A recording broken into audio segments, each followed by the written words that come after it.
তাকে ঠুকরে খায় হাসরে, মানে বুলবুলি পাখি। বুলবুলি পাখি না? তো পাখির উপদ্রব থেকে এই বেগুনকে রক্ষা করার জন্য এভাবে নেটিং করা হয়েছে। আপনারা যদি আরেকটু খেয়াল করেন, এই পাশে যদি একটু চোখ দেন, দেখেন এই জমিগুলো কয়েকটা, এই পাশাপাশি বেশ কয়েকটি জমিতেই, আরো দূরে দেখা যাচ্ছে পাশাপাশি বেশ কয়েকটি জমিতে এভাবে নেটিং করা হয়েছে।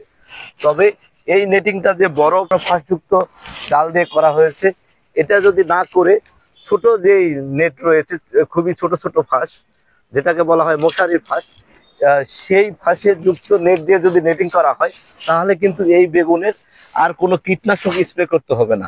আপনারা জানেন যে বেগুনের প্রধান শত্রুই হলো ফল ছিদ্রকারী পোকা।